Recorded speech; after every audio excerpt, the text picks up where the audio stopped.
구약성경 이사야서 4장 1절부터 6절 말씀입니다. 기도합니다. 사랑하는 주님, 이 시간에 말씀을 묵상합니다. 주의 뜻을 깨닫게 하시고 주님의 마음에 동참하게 하시고 또 연약한 부분은 십자가 뒤에 가리시고 홀로 영광을 받으시옵소서. 부탁하며 예수님의 이름으로 기도하옵나이다. 아멘. 초등학교 4학년 1학기 국어 교과서에 실린 나무 그늘을 산 총각이라고 하는 동화가 있어요. 너무 재밌지 않습니까? 나무 그늘을 샀다니. 옛날에 아주 부잣집 영감님이 자기 집 바로 뒤에 뒤에가 아니고 앞쪽에 큰 정자나무가 있었어요. 너무 더우니까 거기서 쉬러 나갔다가 낮잠이 자서 잠들었어요. 근데 한 총각이 지나가다가 그늘이 너무 마음에 들어서 그 옆에서 같이 잠을 잔 거예요. 근데 영감님이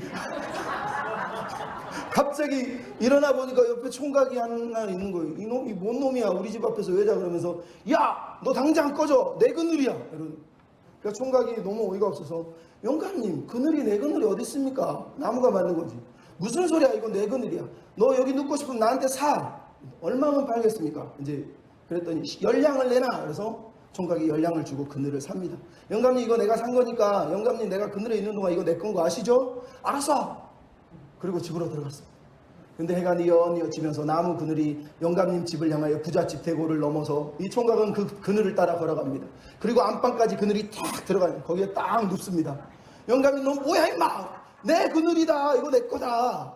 그러더니 좀 있다가 동네방네 거지들을 다 불러 모아서 거기서 잔치를 하면서 여긴 내 그늘이니까 와서 놀라는 거예요.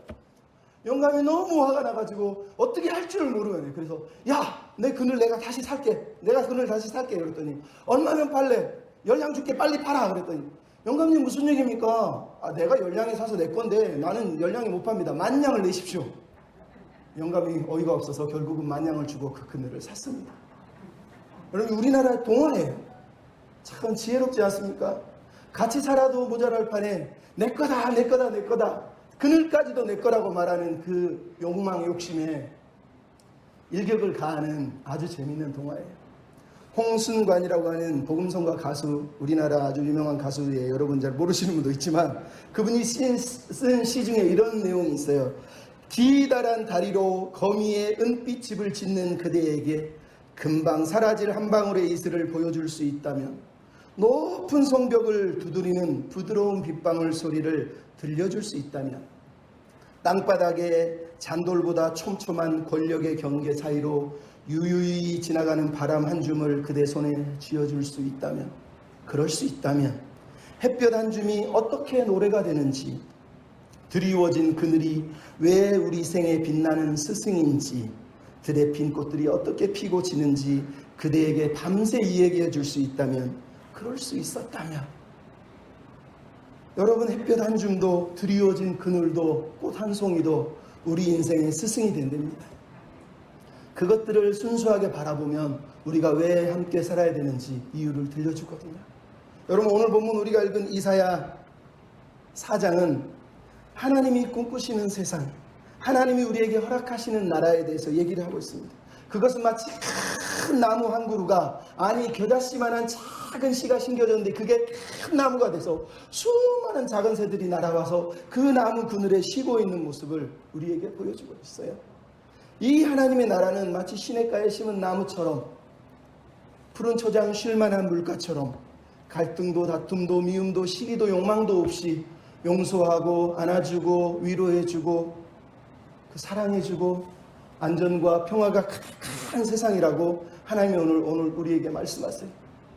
지칠 줄 모르는 죄악과 탐욕으로 서로 앙당하고 있는 이 세상을 살아가는 우리에게 하나님이 꿈꾸시는 그 나라를 소망하고 그 나라를 바라보고 그 나라의 증인이 되어서 살라고 우리를 초대하시는 초대장이 오늘 보면 이사야 4장 2절부터 6절에 나오고 있는 이야기라는 거예요. 오늘 보면은 사실 1절에는 그날에 이렇게 시작을 합니다. 근데 2절에도 그날에 이렇게 시작을 하고 있는 걸 우리가 보게 돼요. 특히 이사야 2장 3장을 볼 때 그날에 계속 그날이 강조됐다는 걸 알 수 있어요. 하지만 4장 2절의 그날은 4장 1절의 그날과 똑같은 날이지만 다른 날이에요. 왜? 4장 1절의 그날은 이스라엘 백성이 심판을 받는 날, 수치를 당하는 날, 교만하고 우상 숭배하고 하나님을 버려서 심판을 당하는 날이라면 4장 2절의 그날은 하나님의 백성들에게 하나님이 위로하시는 날, 격려하시는 날, 소망을 주시는 날, 하나님의 꿈이 이루어지는 날이기에 회복의 날이라고 말씀을 하고 있어요. 여러분, 성경에서 하나님이 심판하신다 그랬을 때 하나님을 안 믿는 백성은 그것이 두려움이에요. 하지만 하나님을 믿는 백성들은 하나님이 심판하시는 건 축복이라는 걸 알아야 돼요. 근데 우리는 심판을 두려워요. 왜 하나님을 믿는데 심판을 두려워합니까? 우리가 여전히 죄 가운데 살고 있고 하나님의 복음을 이해하지 못하는 거예요. 여러분, 이미 이사야 3장 10절 11절에 뭐라고 그랬습니까? 하나님의 악인들을 심판하면서 하시는 말씀이 너희는 의인에게 복이 있으리라 말하라. 그 다음에 악인에게는 화가 있으리니 그 행한 대로 보응을 받을 것이다. 이렇게 말씀하시잖아요. 의인에게는 하나님이 방문하시고 임재하신 날은 축복의 날이에요. 내가 잘했다 칭찬받는 날이고 네가 수고했다 하나님이 칭찬해 주시는 날이라는 거예요. 그날이 바로 하나님이 우리를 향하여 꿈꾸시는 날이라는 거예요. 심판의 날이 아니라 4장 2절부터 6절까지 시작되는 이 축복의 날, 하나님의 날을 우리가 꿈꾸며 하나님이 이 날에 우리에게 어떤 축복을 해주시려는지, 죄악과 탐욕과 피로 가득한 세상에 살지만 하나님의 나라를 꿈꾸며 의인의 백성으로 여호와의 날개 그늘에 피하여 온 자들에게 하나님이 주시는 축복이 무엇입니까? 따라서 합시다. 여호와의 영광을 즐거워할 것입니다. 여호와의 영광을 우리가 즐거워할 것이라고 말씀하셨습니다. 하나님 주시는 축복 중에 최고의 축복은 내가 영광 받는 게 아니라요, 하나님의 영광을 인해서 우리가 기뻐하고 박수치며 즐거워하는 거예요. 그게 이사야의 비전이요. 내가 이 백성을 지은 이유는 나의 찬송을 부르고 나의 영광을 드러내게 하려 함이라고 이사야가 계속 말하는 거예요. 오늘 본문 2절부터 시작되는 내용이 바로 그거예요. 2절의 내용이 뭡니까? 그날의 여호와의 싹이 아름답고 영화로울 것이요 그 땅의 소산이 이스라엘의 피난한 자를 위하여 영화롭고 아름다울 것이다. 멋지지 않습니까? 여호와의 싹, 앞에 싹이 나왔는데 그 다음 절에 뭐가 소산이 나왔어요. 싹을 심었더니, 씨를 심었더니 싹이 나고 좀 있다가 열매를 맺어서 엄청난 소산이 나왔다고 얘기하는 거예요. 문자적으로 얘기하면 하나님이 씌우신 그 싹 때문에 풍성한 열매를 맺을 거라는 거예요. 근데 학자들은 이 싹을 모두가 메시아라고, 개혁주의 학자들은 인정을 합니다. 즉 하나님이 마지막 날에 메시아를 보내셔서 그 메시아를 통해서 수많은 열매, 메시아의 백성들이 태어나서 하나님을 영화롭게 하는 일이 벌어질 것이다 라고 지금 얘기하고 있다는 거예요. 그러면 이 점이 중요한 거예요. 물론 이 땅의 열매는 말 그대로 이스라엘 백성이 하나님께 피한 그들에게 이 땅에 다시 돌아와서 쫓겨나지 않고 그 땅에서 음식을 먹일 것이라고 하는, 너희는 약속의 백성이라고 하는 약속의 증거이기도 해요. 왜냐하면 이사야 1장 18절 19절에 하나님이 뭐라고 그랬습니까? 오라 우리가 변론하자. 그런 다음에 즐겨 순종하는 사람들에게 내가 이 땅의 열매를, 아름다운 소산을 먹게 할 것이다 그랬거든요. 즉 바벨론 포로와 심판이 있겠지만 하나님의 백성들은 그 땅에 돌아와서 그 땅의 음식을 먹을 거라는 거예요. 첫 번째 증거예요. 하지만 두 번째는 뭐예요? 영적인 의미가 있단 말이에요.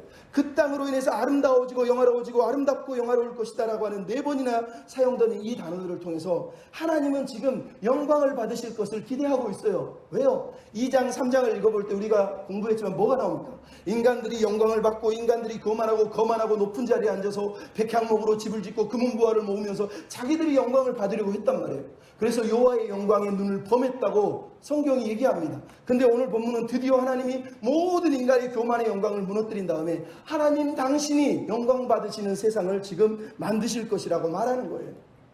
그 땅에서 하나님이 영광을 받으실 거라는 거예요. 그날에는 하나님이 홀로 영광을 받으실 뿐만 아니라 아름다운 열매들, 메시아의 백성들이 함께 일어나서 하나님을 찬양함으로 하나님이 영광 받으실 거라고 하는 하나님의 꿈의 비전을 다시 한번 언급하고 있는 거예요. 그럼 여러분, 이 열매들이 무엇일까요? 이사야는 이 열매를 분명하게 얘기하고 있어요. 의의 푸른 나무처럼 하나님의 백성들이 일어나는 거예요. 그럼 얼마나 놀랍습니까? 이사야 1장에 보면 29절 30절에 하나님이 이스라엘을 책망한 내용이 뭐가 나온 줄 아세요? 너희가 기뻐하던 상수리 나무로, 너희가 택한 동산으로 인하여서 그 잎사귀는 마른 상수리 나무가 되고 너희 동산은 물 없는 동산이 될 것이라고 하나님이 그들을 심판하시는 내용이 나왔단 말이에요. 근데 이사야의 다음 비전들은 뭐가 나옵니까? 하나님이 세우시는 나라는 날마다 물이 청청한 시내 같은 동산이 될 것이고 푸른 나무들이, 의의 나무들이 자라나서 하나님을 영화롭게 할 것이라고 얘기하는 거예요. 여러분이 하나님이 영광 받고 싶으신 그날이 바로 이런 날이라는 거예요. 그럼 그래서 이사야 60장을 보면 무슨 내용이 나온 줄 아세요? 일어나라, 빛을 발하라, 여호와의 영광이 내 위에 임하였다. 보라, 어둠이 물러갈 것이고 오직 여호와께서 임하셔서 영광이 내 위에 임하실 것이다 라고 얘기한 다음에 나오는 내용이 뭔지 아시냐고요? 이렇게 얘기하고 있어요.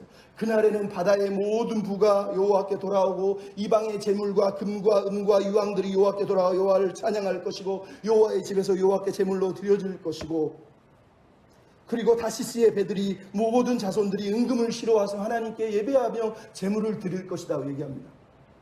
여러분 무슨 얘기인지 이해가 되세요? 이사야 1장 10절부터 15절에 하나님이 이스라엘의 예배를 거절하셨어요.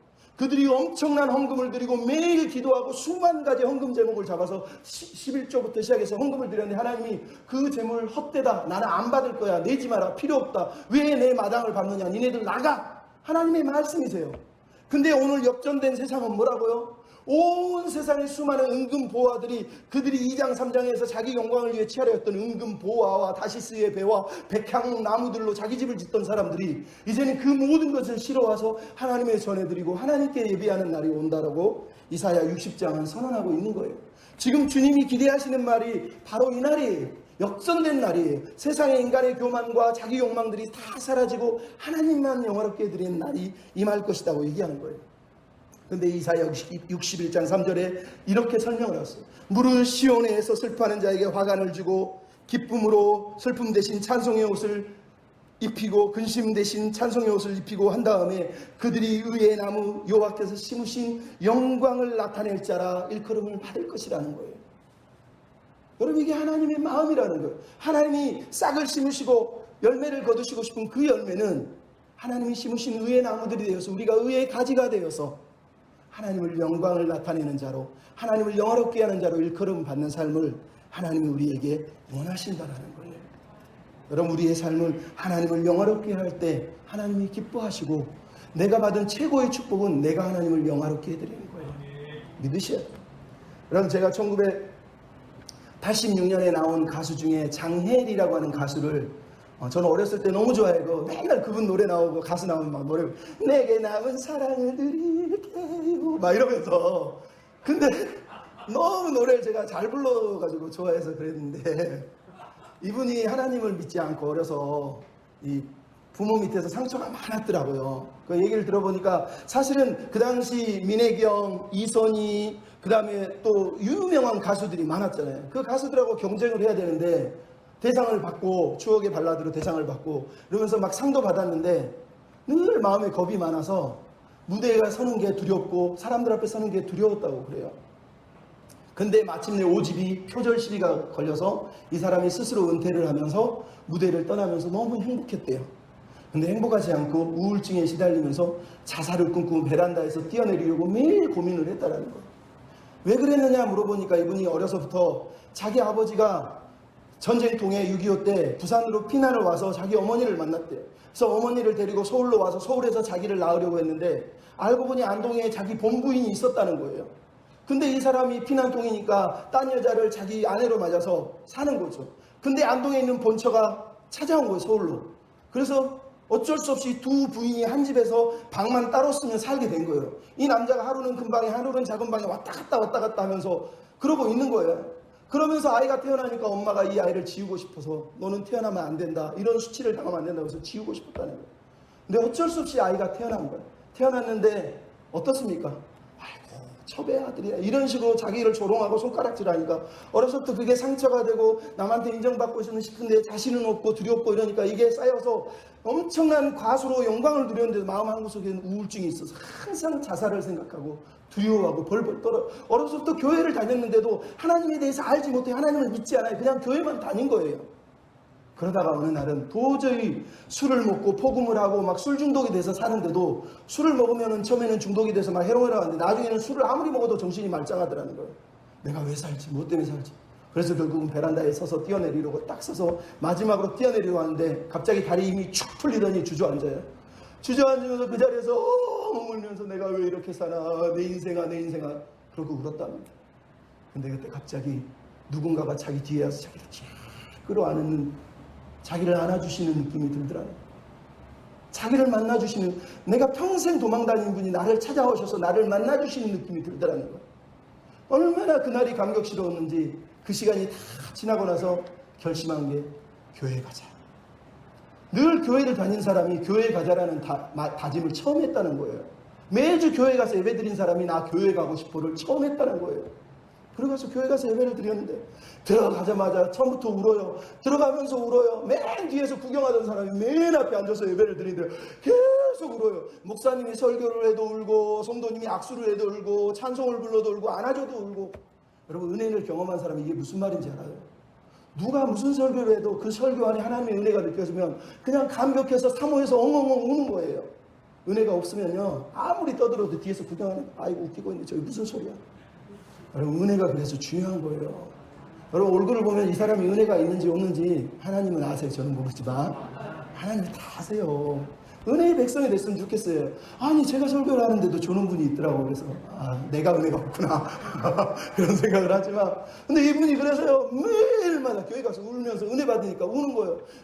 매일 교회 가서 울고 은혜 받고 감사하고 아침에 눈만 뜨면 하나님이 사랑한다 이게 막 들려주니까 그동안엔 죽고 싶어가지고 창문을 검은색으로 해서 커튼을 탁 닫히고 웅크리고 앉아서 난 죽을래. 햇빛도 마음에 안 들고 꽃들도 마음에 안 들고 다 싫었다는 거예요. 하나님을 만나니까요, 창문에 커튼을 탁 젖히는데 햇빛이 너무 아름다워. 꽃들이 너무너무 예쁘다는 거예요. 꽃들도 바람도 구름도 막 이러면서 찬양이 막 일어난 거예요.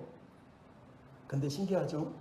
이렇게 자기를 회복시켜주고 사랑해 준다고 하신 그분이 자기가 예수를 믿으니까 사람들이 간증을 요청하니까 가수인데 찬양을 노래로 해야 되는데 딱 무대에 서서 노래를 부르는데 목소리가 삐그닥 소리 나면서 목소리가 안 나오고, 목소리를 내도 막 삑사리가 나더라고요. 미칠 지경이지. 노래가 안 되더라고요. 처음에는 뭔가 잘못됐다고 계속 그러더라는 거예요. 그래서 숨고 싶고 못하겠고 창피하고 자기 앞에 사람들이 노래 부르러 들어왔다가 못하는 거 보고 예배 중에 그냥 나가더래요. 가짜 신자들이죠, 사실은. 그 사람의 인생 얘기를 들으려 하지 않고 노래하는 소리를 듣고 나가더라는 거예요. 얼마나 원통했는지. 그래서 하나님 앞에 가가지고, 하나님 어떻게 이럽니까? 내가 하나님 믿는데 하나님 나 사랑한다며요. 근데 내 목소리를 왜 이렇게 합니까? 나 하나님 찬양하면서 하나님 영화롭게 해드리고 싶고요. 그렇게 살고 싶다니까요. 하나님이 그러시더래요. 예, 네가 하려고 했니? 내가 하는 거야. 네가 영광도 받고 내 영광도 취해주고 싶지. 두 가지 안 돼. 나만 영광 받는 거야. 너는 깨어지고 너는 낮아지는 게 임무야. 그러면서 목소리를 계속해서 낮추시더라는 거예요. 그분이 거기서 그 음성을 듣고 깨달았대요. 하나님이 내 목소리 때문에 나를 사랑한 게 아니고 내가 간증을 잘해서 사랑한 게 아니라 그냥 나를 사랑한다는 거예요. 하나님이 그렇게 얘기하시더라는 거예요. 예, 내가 네가 노래를 잘해서 널 사랑하는 것 같니? 네가 노래를 못하면 내가 안 사랑할까? 아니, 네가 노래를 잘하든 못하든 상관없어. 나는 그냥 너를 사랑하는 거야. 내가 너를 사랑하는 걸 왜 이해를 못하니? 이분이 그것을 깨달은 거예요.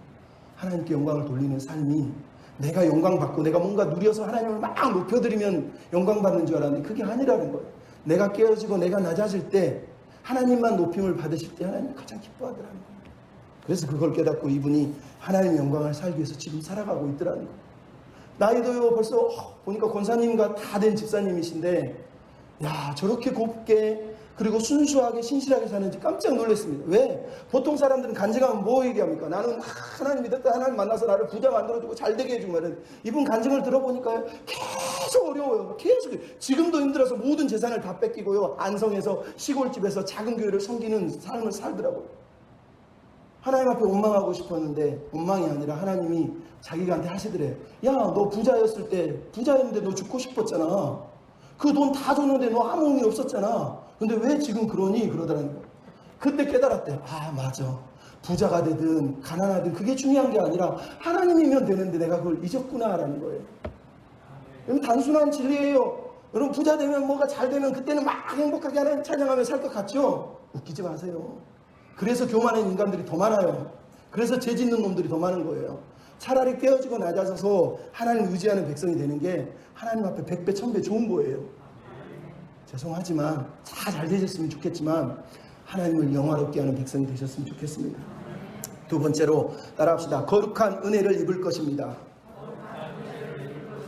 여러분, 하나님의 백성에게 마지막 날에 하나님이 주시는 건 거룩한 은혜예요. 거룩한 은혜를 향하여 우리가 찬양한 것처럼 하나님을 예배가 회복되는 얘기를 지금 하고 있는 거예요. 여러분, 3절로 4절에 나오는 내용이 뭐예요? 시온에 남아있는 자, 머물러 있는 자, 생존한 자, 기록된 자들에게 내가 그들을 정결하게 할 거라고 얘기하고 있는 거예요.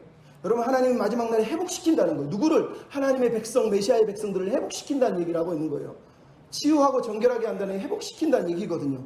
대상이 누굽니까? 피난한 자들이에요. 남겨진 자들이에요. 피난한 자들이라는 얘기는 뭐예요? 하나님께 피한 사람들을 말하는 거예요. 그 재난의 때번에 그 교만과 영광의 때에 사람들이 자기 욕심을 위해 막 미친 듯이 달려갈 때 하나님의 날개로 피하여 온 사람들, 심판할 때 하나님께 도망쳐 피하여 온 사람들을 말하는 거예요. 그 사람들을 남은 자라고 얘기해요. 근데 이 히브리어 단어는 수동형이에요. 하나님이 남겨주신 자라는 뜻이에요. 그날 하나님께 피했지만 사실은 하나님이 남겨준 백성이라는 거예요. 여러분, 이게 은혜의 백성인 거예요. 내가 남은 것 같지만 하나님이 남겨주셨다는 얘기예요. 여러분, 이사야 1장에 우리가 이미 봤잖아요. 만군의 여호와께서 우리 생존자를 조금 남겨주시지 않았다면 우리가 소돔과 고모라 같았을 것이다. 여러분, 이사야는 지금 이사야 1장에서 했던 말을 다시 설명하고 있는 거예요. 만약 이 남은 자들이 없었으면 이스라엘은 완전히 소돔과 고모라로 완전히 무너졌을 거라는 거예요. 하지만 그 제약의 땅에, 우상숭배 땅에, 욕망의 땅에 이들은 여전히 하나님께 피하고 하나님의 의를 추구하고 하나님을 바라보고 살았다라는 거예요. 하나님이 그들을 남겨주셨고 그들은 그래서 남은 자가 됐다고 얘기하고 있는 거예요. 그럼 힘들어도 어려워도 계속 하나님께 피하고 하나님께 남아있는 백성을 하나님이 축복하시고 회복시키는 거예요. 그래서 그들에게 뭐라 합니까? 기록된 사람들이라고 말하는 거예요. 기록된 사람들. 여러분, 출애굽기 32장에 모세가 뭐라고 합니까? 하나님, 저 백성을 살려주십시오. 안 되시면 내 이름을 생명책에서 지워주십시오. 여러분, 하나님은 우리 인생의 생명책에 기록하고 계시다는 거예요. 이사야도 지금 그 얘기를 하고 있는 거예요. 우리 인생은 하나님이 남겨두신 자들을 하나님이 기록하고 있는 거예요. 기록하고 있는 거예요. 내 인생이 하나님의 책에 기록되는 은혜가 있어야 된단 말이에요. 고대 근동에는 도시에 시민이 남았을 때 그들의 시민으로 인정된 사람들의 이름을 기록을 합니다. 그들의 이름을 빼려면 그들은 그들이 도시의 시민이 아니라는 뜻이에요. 이사야가 지금 하고 있는 얘기가 바로 그거예요. 하나님의 백성은 하나님이 그 이름을 기록하셔서 하나님의 백성이 되셔서 하나님의 백성이 돼서 하나님의 축복과 회복을 누리는 삶을 살게 될 거라고 얘기하는 거예요. 성경이 이거를 계시록에서 얘기하잖아요. 그날의 생명책에 기록된 사람들, 믿음을 지키고 이긴 사람들, 그들을 내가 축복할 거라고 성경이 말하잖아요. 그럼 누가 기록된 자예요? 누가 남겨진 자예요? 그 탐욕과 교만의 시대에 하나님을 바라보고 여전히 낮아진 마음으로 낮은 자의 하나님을 의지했던 사람들 아닙니까? 우리 시대도 마찬가지인 거예요. 그 시대의 이사야 하나님하고 우리 시대의 이사야 하나님이 틀립니까? 아니요. 하나님은 오늘도 낮은 자의 겸손한 마음으로 하나님을 영화롭게 하는 사람들을 원하세요. 그들에게 하나님이 뭘 얘기하십니까? 회복시킨다고 얘기하고 있는 거예요. 오늘 본문에서 회복시킨다의 첫 번째 내용이 뭡니까? 너희를 거룩하다 칭해 주실 거라는 거예요. 여러분, 이거는 도덕적 완벽을 얘기하는 게 아니에요. 도덕적으로는 부족하지만 여전히 하나님을 의지하고 하나님께 피한 그 사람들을 하나님이 거룩하다라고 말씀해 주실 거라는 거예요. 주홍같이 붉은 죄, 진홍같이 붉은 죄를 가진 그들에게 하나님께 피하니까 하나님이 그들을 거룩하다 칭해 주실 거라는 거예요. 나아가 두 번째 뭡니까? 시온의 딸들의 더러움을 씻어 주실 것이다 라고 지금 4절에 얘기하잖아요. 시온의 딸들의 더러움이 뭡니까? 우리가 3장에 이미 봤잖아요. 시온의 딸들은 이스라엘의 지도자와 지도자의 가족, 즉 교만한 사람들을 얘기하는 거예요. 그래서 이사야 3장 17절에 뭐가 나옵니까? 시온의 딸들은 머리에 정수리에 딱지가 생겨서 문둥병이 생기고 하체가 벗은몸으로 포로로 끌려갈 것이고 4장 1절에는 그 딸들이 수치를 당할 것이다 라고 써있잖아요. 근데 하나님이 그 지도자들, 그 교만한 인간들이 사라지고 하나님만 예배하는 백성들, 시온의 딸들에게는 그들의 더러움을 하나님이 씻어주신다는 거예요. 그 더러움 중에도 변론하자 말씀하신 하나님께 돌아와 회개한 사람들의 그 더러움을 주님이 씻어주신다는 거예요. 나아가서 마지막으로 뭐가 나옵니까? 흘린 피를 정결하게 하실 거라는 거예요. 그러면 이스라엘의 죄가 뭡니까? 이사야서 1장에 보면 10절부터 15절에 뭐가 나옵니까? 하나님께 예배하고 제물을 드리는데 하나님이 너희 제물을 안 받아. 왜? 너희 손에 피가 가득하기 때문이라는 거예요. 남들 피 흘리게 하고 남들 죽이고 살인하고 남의 걸 빼앗은 그들의 예배를 안 받으셨단 말이에요. 근데 지금 하나님 마지막 날에 뭐라고요? 하나님 백성들의 손에서 피를 다 씻어내실 거라는 거예요. 모든 악을 제거해 주실 거라는 거예요. 그래서 하나님만 섬기는 백성으로 삼아 주실 거라는 거예요. 근데 그 방법이 뭡니까? 본문 4절에 보면 심판하는 영과 소멸하는 영으로 씻어 주신다는 거예요. 여러분, 심판하는 영, 말 그대로 심판의 도구가 불이라는 얘기예요. 소멸하다는 말은 히브리어가 불타다, 불로 태우다는 뜻이에요. 즉 너희를 심판할 때 불로 태울 거라는 거예요. 하나님을 안 믿는 사람들에게 불은 그들을 하나님이 완전히 태워버리는 불이에요. 그래서 이사야 66장 15절에 보면 보라 여호와께서 불에 둘러싸여 강림하시리니 그들이 여호와께서 불과 칼로 모든 여륙을 심판을 베푸실 것이다 얘기하는 거예요. 하지만 하나님을 믿는 자에게 불은요 심판의 불이 아니라 정화의 불, 깨끗하게 하는 거예요. 더러움을 태워버리는 불이란 말이에요. 그래서 우리가 감사한 거예요. 여러분 내 힘으로 내 죄를 이길 수 있습니까? 못 이겨요. 하나님이 내 죄를 태워버리셔야 돼요. 하나님 내 죄를 씻어주셔야 되는 거예요. 회복의 은혜가 뭔지 아세요? 교회 다니면서 회복받는 비결은요 딱 보면 알아요. 그 사람이요 하나님을 만나면요 눈물로 죄를 막 씻고요 뜨거운 성령의 바람을 경험해서 아니면 뭔가 불같은 마음이 경험해서 자기 죄를 토설해내고 자기 죄를 토해내는 사람들, 그 사람들이 씻김 받는 거예요. 그 과정이 쉽겠습니까? 고집 피우고 버티다가 결국은 그 자리로 가는 거거든요. 그래서 욥이 뭐라고 그럽니까? 그가 나를 단련하시니 내가 정금같이 나오리라는 거예요. 여러분 이 정화의 불은 나를 단련하시고 나를 정금같이 만들기 위해서 하나님 나를 끌고 가시는 불이라는 얘기를 하는 거예요. 여러분 우리를 회복시키는데 그냥 가만히 있는데 죄짓고 가만히 있는데 그래 내 백성 해줍니까? 아니요. 하나님을 만나고 하나님을 알기 위해서 하나님 앞에서 그 은혜를 기억하고 그 은혜를 깨닫고 붙들고 싸우는 사람들, 성령을 따라서 걸어가는 사람들, 그 사람들을 하나님이 회복시켜 주시는 거예요. 여러분 우리나라 만화로 읽는 철로역정이라고 하는 책이 있어요. 최철규라고 하는 조그만 교회 집사님이 이 만화를 썼는데요. 이 만화를 만드는데 지금 벌써 8세가 나왔고요. 5만 부나 6년 동안 철로역정을 만화로 그린 거예요. 사실 이 사람이요 교회를 다니는데요. 교회를 다닙니다. 아까 장혜리처럼. 근데 하나님을 몰라요. 교회 다니는데요. 집에 오면 뭐로 하는 줄 아세요? 원래 직업이 성인 만화 작가예요. 집에서 성인 만화, 음란한 만화를 계속 그리는 거예요. 그리고 교회 가서 예배드리고 찬송해요. 그리고 집에서 만화를 그리기 위해서 담배를 매일 두세 갑씩 피우고 술을 3일에 한 번씩 막 드립다 부으면서 사는 거예요. 그러면서 자기는 돈을 많이 버니까 그나마 성인 만화가 옹고려가 짭짤하니까 그 짓을 하면서 하나님 앞에서 예배를 드리는 거예요. 근데 어느 날 병원에서 몸이 좀 안 좋아서 피를 갑자기 토하더래요. 병원 갔더니 의사가 폐에 공기가 가득 찼네요. 폐가 죽어가고 있네요. 기운 같아요. 그러더라는 거예요. 근데도 계속 피가 나오니까 나중에 대학병원 갔더니 이거는 기운이 아니라 농흉이라 그래서 폐가 썩어가고 괴사가 되고 있어요. 당신 폐가 썩어가서 수술 안 하면 당신은 죽습니다. 수술해도 장담을 못합니다. 이러더라고요. 그 젊은 친구가 얼마나 놀랬겠어요. 왜 나는 이렇게 살까? 왜 내가 갑자기 죽어야 될까? 키가 180이 되는 사람이 몸무게가 47이에요. 뼈다구만 남아서 손수 마스크를 끼고 근데 어느 날 성경을 읽는데 처음으로 누워있으니까 나쁜 짓도 못하고 그림도 못 그리니까 성경인데 고린도전서 13장 5절을 보니까 네 믿음이 진짜 믿음인지 시험하여 보라. 그러더니 요한일서를 읽으니까 요한일서 5장 10절에서 하나님을 아는 자에는 증거가 이것이니 영생을 믿는 것과 영생을 믿는 것. 자기를 보니까 자기는 하나님의 영생을 안 믿고 있더래요. 내가 하나님의 백성이라는 걸 자기가 안 믿고 한 번도 하나님께 회개해 본 적이 없다는 걸 깨달은 거예요. 아 내가 죄인이구나. 근데 계속 피가 막 토해내니까 처음으로 용기를 내서 병원의 2층에 있는 예배실에 가서 삼소 마스크를 쓰고 막 억지로 막 벌벌벌 떨며 가서 하나님 도와주세요. 하나님 도와주세요. 기도를 하는데 응답은 없고 계속 배에서 피가 막 터져 나오더래요. 그래서 포기하고 내 기도도 안 들어주시네. 그러고 돌아왔대요. 근데 수술하기 몇 시간 전에 의사가 공기 기침 한번 해보라고 그러는데 뭔가가 이상하더라고요. 그래서 의사가 CT 먼저 찍어봅시다. 딱 찍었더니 의사가 뭐라고 그러면 당신이 폐가 멀쩡해졌어요. 이런 기적이 어딨냐고.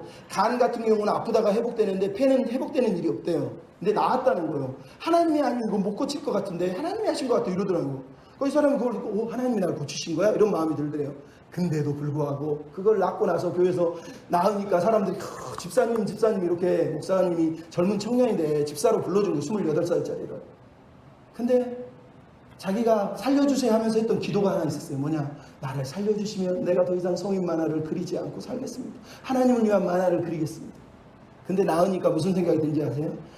낳을 때가 돼서 낳은 거겠지. 설마 하나님이 나를 고쳤겠어? 그리고 원고료를 생각하니까 성인 만화 원고료가 너무 많잖아요. 포기하기가 너무 힘든 거예요. 그래서 그때부터 또 만화를 그려요.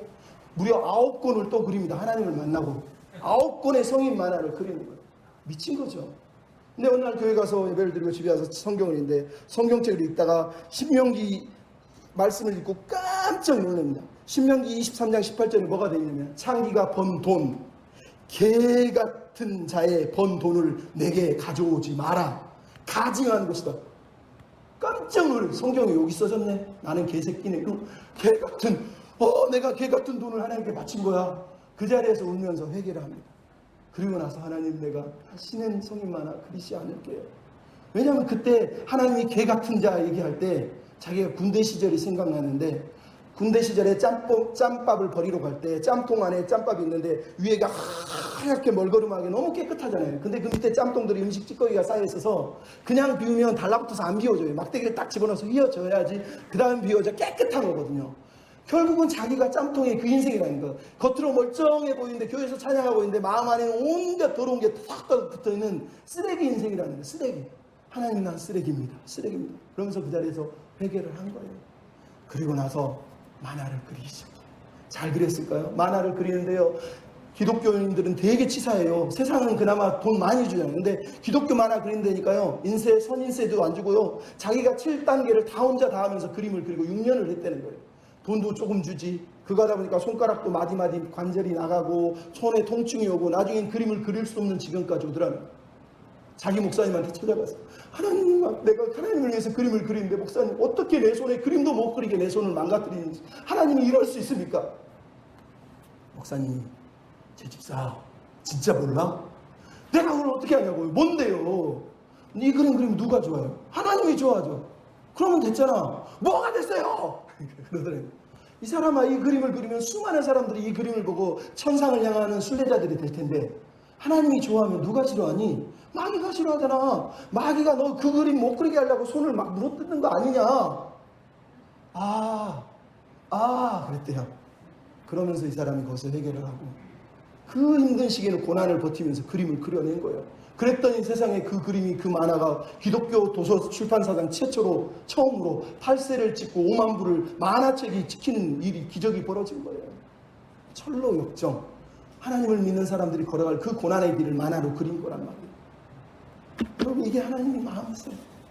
눈물을 펑펑 쏟으며 기도하고 또 말씀을 듣고 깨달으니까 하나님이 자신을 씻어주시고 그 더러운 죄들을 씻어내는데 손가락을 아프게 하고 장애리 씨는 목을 못 쓰게 하고, 여러분, 이 모든 과정들을 통해서 하나님 우리의 교만을 씻어내시고 우리가 하나님의 백성답게 살도록 인도하신 하나님의 방법이에요. 힘드십니까? 하나님을 더더욱 의지하십시오. 좀 길어졌지만 마지막으로 따라합시다. 하나님이 피난처가 되십니다. 오늘 5절로 6절의 말씀의 핵심이에요. 하나님이 피난처가 되신다는 거예요. 이 말의 핵심의 중심은 예배가 회복된다는 얘기를 하고 있는 거예요. 사실 오늘 본문의 내용이 뭡니까? 5절에 보면 여호와께서 거하시는 시온산의 모든 지폐 위에 주의 영광이 임할 것이라고 얘기합니다. 여러분, 여호와께서 거하시는 시온산이 어디입니까? 우리가 이미 2장 1절부터 4절에 봤잖아요. 하나님이 꿈꾸시는 산은 그날에 오라 우리가 여호와의 산에 이르자 그러면서 수많은 사람들이 말씀을 배우러 오는 산이 시온산이에요. 근데 이스라엘 백성들이 그 비전을 잊어버리잖아요. 근데 오늘 본문에 뭐라고요? 여호와께서 시온산에 거하신다는 거예요. 다시 한번 여호와께서 왕으로, 왕의 귀환을 하시고 왕으로 자정하셔서 하나님의 말씀으로 통치하고 다스리는 나라가 시작되고 있다는 얘기를 지금 하고 있는 거예요. 바로 이어서 뭐가 나옵니까? 모든 집회 회복을 얘기하고 있어요. 모든 집회 위에 영광으로 임할 거라는 거예요.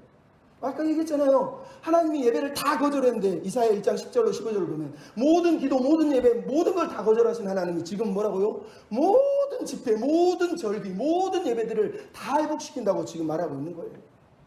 하나님이 말씀이 통치하시고 하나님이 다스리는 세상은 예배자들의 세상이에요. 하나님을 예배하는 자들이 몰려오는 세상이라는 거예요. 아까도 말했지만 이사야 그래서 60장이나 66장의 내용이 뭔지 아세요?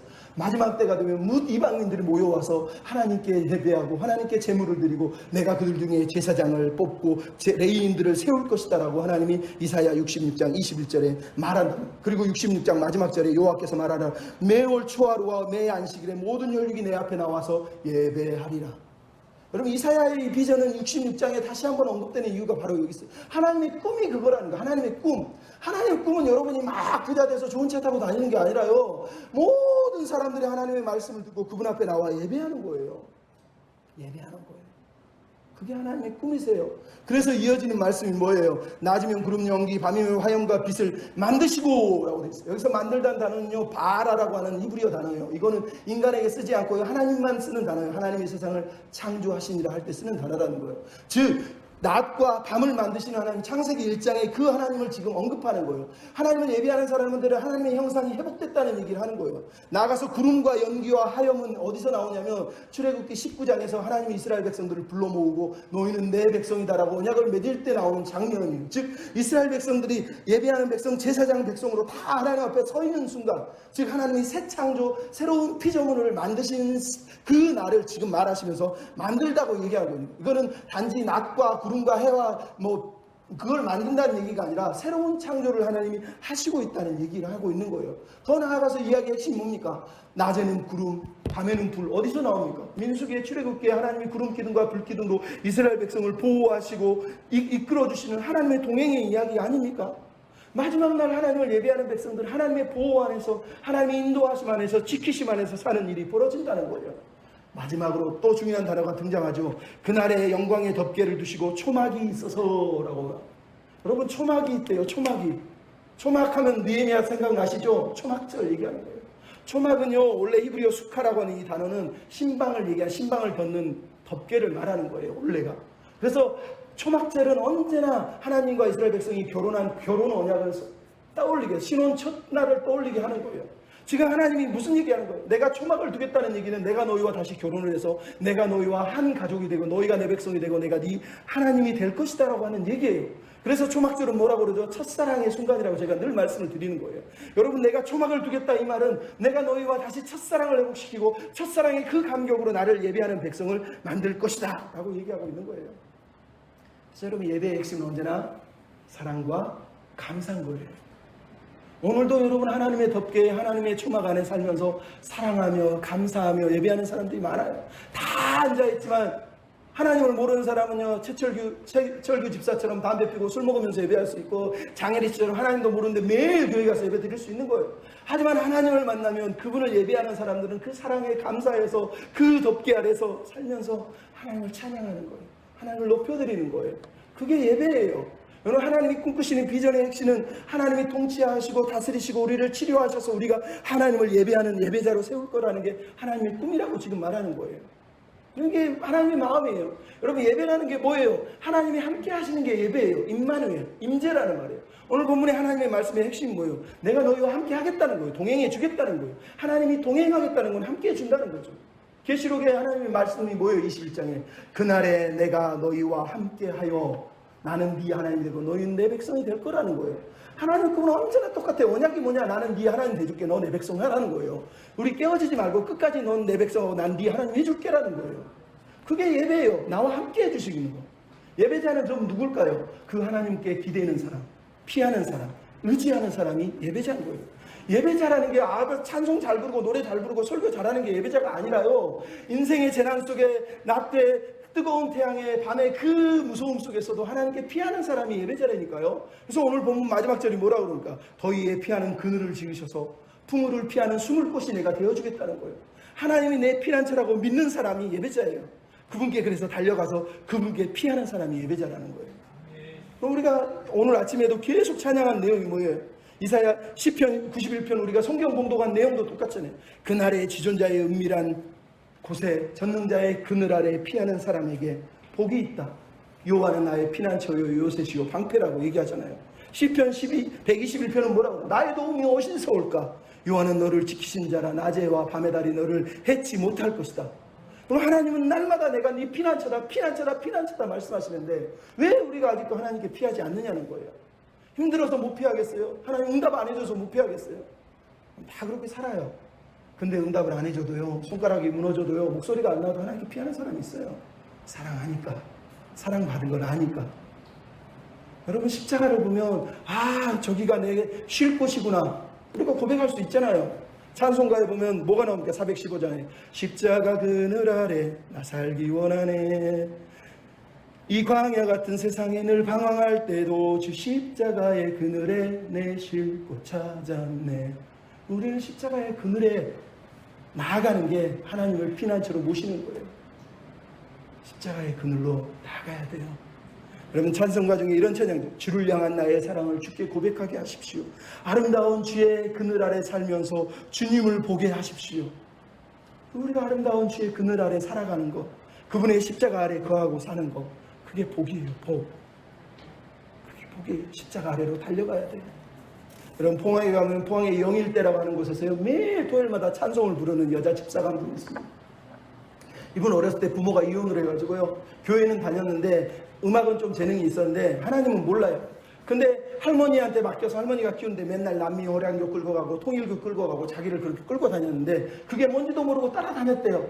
그러다가 이혼했는데 엄마가 보고 싶어서 부산으로 엄마를 보고 가고 싶은데 부산에 못 가는데 어느 날 부산에 가게 돼서 엄마 밑에서 살면서 대학을 다니다 보니까 어렸을 때 상처와 아픔들이 너무 많은데도 불구하고 엄마를 만나서 너무 행복하더래요. 그러면서 대학을 다니는데 점점 교회는 멀어지고 하나님은 안 믿고 노래를 잘하니까 이 카페 같은데 세상 노래 부르는 데 가서 매일 노래를 부르고 연주를 하니까 돈을 많이 주니까 그때부터 술을 먹고 담배 피고 그러면서 하나님을 점점 떠나보내요. 근데 이혼하기 전에 낳은 딸이 하나 있는데 남편이 그 아이를 데리고 있는데 시어머니한테 딸 보고 싶어서 전화했더니 갑자기 시어머니가 네 딸 중국으로 보내버릴 거야. 다시는 전화하지. 이 여자가 충격을 받아가지고요, 생전 처음으로 하나님 도와주세요, 하나님 도와주세요. 그런데 거제, 부산 거제라고 하는 역에 자기 누나가 다니는, 언니가 다니는 교회가 있어서 야, 우리 교회 한번 와라, 새벽 예배 우리 지금 기도회 하고 있어. 그래서 이 사람이 어쩔 수 없이 그날 마음을 먹고 언니 집에서 자고 그 다음날 새벽 한데 늦잠을 자가지고 남들 다 새벽 예배 끝났는데 혼자 성전으로 쑥 들어가는데 갑자기 뜨거운 바람이 확 밀려오더니 자기를 확 끌어안더라는 거예요. 그때부터 거기서부터 무릎 꿇고 벌금 떨면서 들어가서 성전에서 엉엉 울면서 하나님 도와주세요, 하나님 도와주세요. 그러면서 그때부터 작정 기도를 시작을 했어요. 그랬더니 세상에 하나님이 기적처럼 시어머니가 야, 네 딸 데려가 그러더라고요. 그래서 딸을 데려왔어요. 놀랍지 않습니까? 근데 어느 권사님이 어느 날 그러더래요. 임 집사, 우리 교회에서 십자가 붕이라고 김영희 선교사가 오는데 붕이 한번 참석해봐. 그러죠. 참석해서 막 설교를 들었는데 다른 생각을 하는데 집사님이, 아니 그 선교사님이 그러더래요. 여러분, 교회 안 다니는 사람들이, 하나님을 안 믿는 사람이 밖에만 있는 것 같죠? 아니요, 여기 교회 안에도 있습니다. 여전히 앉아서 찬양하고 예배하고 기도해도 하나님을 안 믿는 사람이 있어요. 충격을 먹었어요. 아, 하나님을 안 믿는 사람이 교회 안에 있는데 그게 나구나. 그래서 그 자리에서 울면서 회개하면서 통곡을 하면서 하나님, 내가 한 번도 하나님을 기쁘시게 해드리고 하나님의 꿈이 뭔지도 모르고 하나님의 비전이 뭔지도 모르고 내 기쁨, 내 딸, 내 가족, 내 기쁨을 위해서만 살았는데 하나님 용서해 주세요 막 기도하는데 갑자기 환상이 딱 자기 앞에 떠오르는데 자기가 이렇게 꽁꽁 묶여가지고 단두대에 서 있대요. 곧 죽이려고 하는 거예요. 근데 갑자기 환상이 딱 뒤집어졌더니 다시 눈을 떴더니 하얀 십자가가 단두대에서 자기 대신 서 있대요. 여자분이 깜짝 놀라면서 소리를 질렀어요. 왜요? 주님 왜요? 나 같은 것 때문에, 왜 나 같은 여자 때문에, 나 같은 죄인 때문에 당신이 거기 올라가서 왜요? 통곡을 하면서 하나님 왜 거기 가셨어요? 뭐 때문에 내가 뭐가 잘나서 나는 뭐라고 왜 거기 가 계신 거예요? 그렇게 울었어요. 그러면서 눈물이 다시 흐르면서 회개하는데 하나님이 음악을 주시는데 우리가 다 아는 찬양이 흘러나서 십자가 내가 처음 볼 때 나의 맘의 큰 고통 사라져 오늘 믿고서 내 눈 밝았네 참 내 기쁨 영원하도다. 그러면서 그 마음의 짐이 싹 덜어지더래요. 그러면서 그날부터요, 내가 하나님의 목소리로 세상 노래하지 않고 이제 찬양하겠습니다. 그러면서요, 영원히만 포항에 사는 포항에 가서 매일마다 토요일날 나가서 길거리에서 찬양하면서 하나님 찬양해요. 여러분, 이게 하나님께 피한 사람들이에요. 하나님께 피하는 걸 보면요, 하나님이 그들을 얼마나 뜨겁게 안아주시는지, 눈물로 씻어주시고요, 성령으로 마음의 죄들을 태워주시는지요. 그 태움을 받은 사람이 하나님을 피하여 도망갑니까? 아니요. 하나님의 날개 아래로 피해서 하나님의 품에 그늘에 거하는 거예요. 그 사람들이 세상 사람을 원망하고 세상 사람들에게 내 그늘이야 하고 뺏지 않는 거예요. 그 사람들이 누군가에게도 하나님이 내게 그늘이 되신 것처럼 나도 그늘이 되어주는 거예요. 그게 믿음이에요. 그게 신앙이에요. 여러분, 제가 좋아하는 시인 중에 정호승 시인이 이런 시를 썼어요. 나는 그늘이 없는 사람을 사랑하지 않는다. 나는 그늘을 사랑하지 않는 사람도 사랑하지 않는다. 나는 한 그루의 그늘이 된 사람을 사랑한다. 나무 그늘에 앉아 나뭇잎 사이로 반짝이는 햇살을 바라보면 세상은 그 얼마나 아름다운가. 나는 눈물이 없는 사람을 사랑하지 않는다. 나는 눈물을 사랑하지 않는 사람을 사랑하지 않는다. 나는 한 방울의 눈물이 된 사람을 사랑한다. 나무 그늘에 앉아 다른 사람의 눈물을 닦아주는 사람의 모습은 그 얼마나 고요하고 아름다운가. 여러분, 저는 이 시를 읽을 때마다 예수님이 생각납니다. 왜? 예수님은 우리 인생의 그늘이 된 삶을 사신 분이에요. 예수님은 죄인들, 고통받는 사람들, 쉴 곳이 없고 그늘을 찾는데 쉴 곳이 없어서 방황하는 자들에게 당신이 그늘이 되어주신 분이에요. 팔을 벌려서 큰 그늘을 만드셔서 온갖 새들이, 상처받은 애들이 가시나무가 아니라 푸른 그늘이 되어서 쉬게 해주신 분이 예수님이랍니다. 우리가 그 그늘 아래 쉬고 있다면, 쉬지 못했다면 이 그늘 아래 와야 돼, 십자가 아래로. 그리고 여기서 쉬는 백성이라면 이 땅에 눈물을 흘리는 사람, 고통받는 사람, 아픈 사람들을 보고 손가락질하지 마시고 그늘이 되어주세요. 위로해주세요. 나를 안으시고 나를 품으시고 나를 인도하시는 하나님을 생각하면서 나도 그렇게 살아야지 고백하면서 사는 백성이 되어야 되지 않겠습니까? 여러분, 그날에 하나님 우리를 통해서 영광을 받으실 거예요. 우리를 다 치유해 주실 거예요. 우리가 하나님의 피난처 되심을 오늘 예수님 때문에 믿고 살게 됐잖아요. 감사하고 피난처에 피하는 백성, 누군가의 그늘이 되는 백성이 되셨으면 좋겠습니다. 우리 찬양하고 마치겠습니다. 나의 앞에 계신 주님, 생각해 보십시오. 하나님이 얼마나 우리를 사랑하십니까? 여러분이 은혜를 받았으면요, 눈만 떠도 내 눈동자에 주님이, 내 머리 위에 주님이, 내 앞에, 내 뒤에, 내 옆에 나를 꼭 안아주시는 분이 계세요. 그분의 사랑 때문에 내가 고난도 이기고 어려움도 이기고 감사하고요, 힘들어도 찬양할 수 있는 거예요. 우리 그렇게 살아야 되지 않습니까? 그런 은혜의 백성들이 다 되셨으면 좋겠습니다. 우리 나의 앞에 계신 주님 찬양하고 기도하고 목사님 축복하시겠습니다. 봉금 같이 해주세요. 나의 앞에 계신 주님, 나의 눈동자에 주님께 하소서.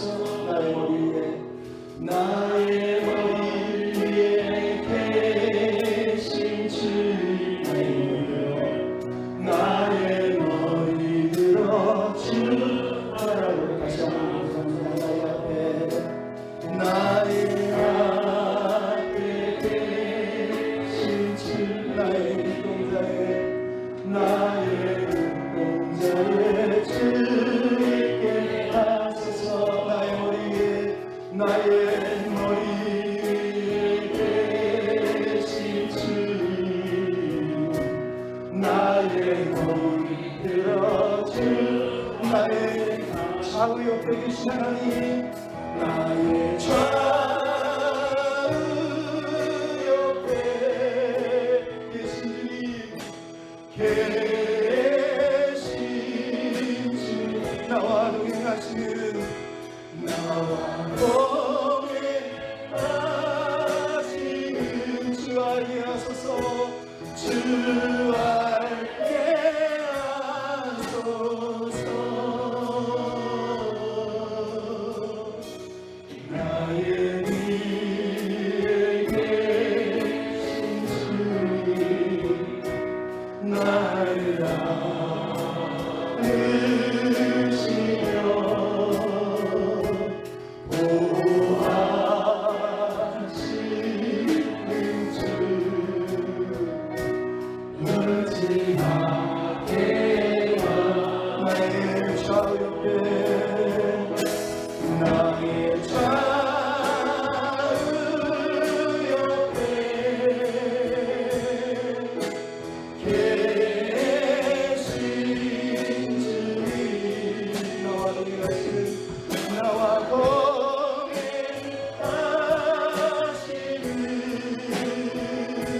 주 알게 하소서.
말씀을 생각하며 기도합시다.